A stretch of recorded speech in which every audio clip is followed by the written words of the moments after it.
is a wahi, a revelation revealed from Allah subhanahu wa ta'ala to his messenger, and then it came in the book form. Hope that answers the question.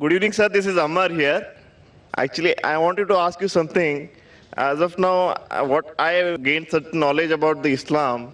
Every religion tells you if you hurt someone, you're bound to get hurt.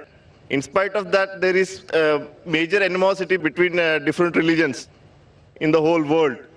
So I wanted to know, how can we eradicate that? بھائی صاحب نے جو سوال پوچھا ہے یہ سوال مہیش بھائی نے سب سے پہلے پوچھا تھا کہ ہر دھرم اگر کہتا ہے کہ دوسرے دھرم کو تکلیف مت دو لیکن پھر بھی اتنا قتل ہوا دھرم کے نام پہ کس طریقے سے اس کو ہم دور کر سکے. میں نے کہا کہ اکثر میرے حساب سے جتنے دنگے فساد ہوتے ہیں اس کے ذمہ دار پولیٹیشین ہیں, اپنی ذاتی فائدے کے لیے دھرم کے نام پہ دنگے فساد کرتے ہیں. اسی لیے ہر ہندو ہر مسلمان اگر اپنی کتاب کو صحیح طریقے سے پڑھے اور اس کے اوپر عمل کرے یہ دنگے فساد دور ہو جائیں گے. جس طریقے سے قرآن مجید میں لکھا ہے سورہ عمران میں سورہ نمبر 3 آیت نمبر 64 میں تعالوا الی کلمۃ سواء بین بینکم, آؤ ہم اس بات کی طرف جو آپ اور ہم میں یکساں ہے. Is it because of certain misconceptions among people?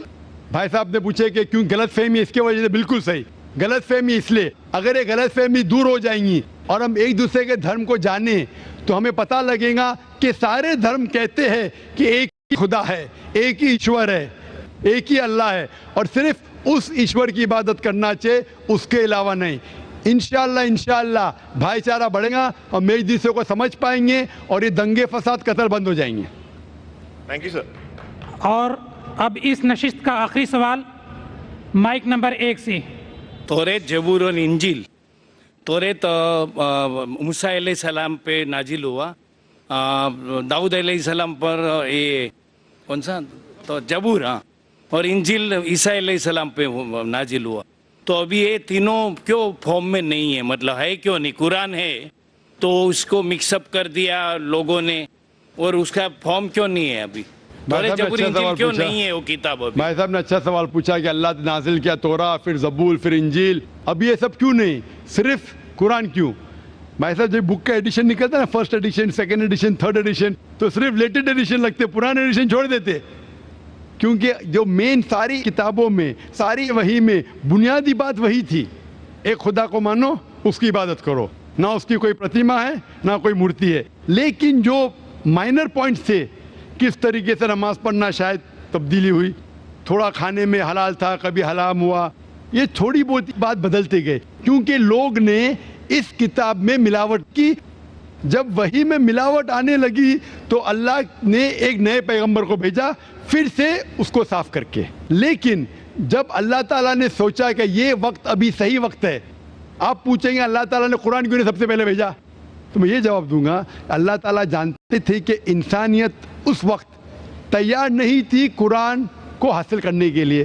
1400 سال پہلے اللہ ہمارا خالق ہے, انہیں جب یقین ہوا کہ یہ وقت صحیح ہے نازل کرنے کے لیے, انہوں نے قرآن نازل کی. اور جب نازل کیا اس میں لکھا ہے سورہ ہجر میں سورہ نمبر 15 آیت نمبر 9 میں کہ اللہ تعالیٰ نے قرآن نازل کی اور اللہ تعالیٰ اس قرآن مجید کی حفاظت کریں گے. اس کے بعد کوئی بھی اس قرآن مجید میں ملاوٹ لا ہی نہیں سکتا ہے, آپ کتنی بھی کوشش کرو, کیونکہ آج کی تاریخ میں لاکھوں لوگ قرآن کو اپنے میموری میں اتار چکے ہیں. یہاں دنیا میں کئی حفاظ ہیں, لاکھوں حفاظ ہیں جو قرآن مجید کو اپنے دماغ سے پھر سے دہرا سکتے ہیں. دے نو دا قرآن بائی ہارٹ.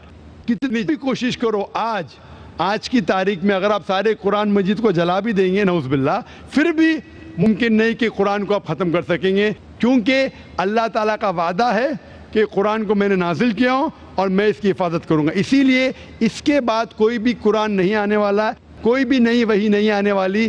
اسی لیے اللہ تعالیٰ فرمائے کہ آخری وحی کی حفاظت کریں گے, تو کہ تا قیامت ہر انسان کے لیے ایک انسٹرکشن مینول موجود ہے.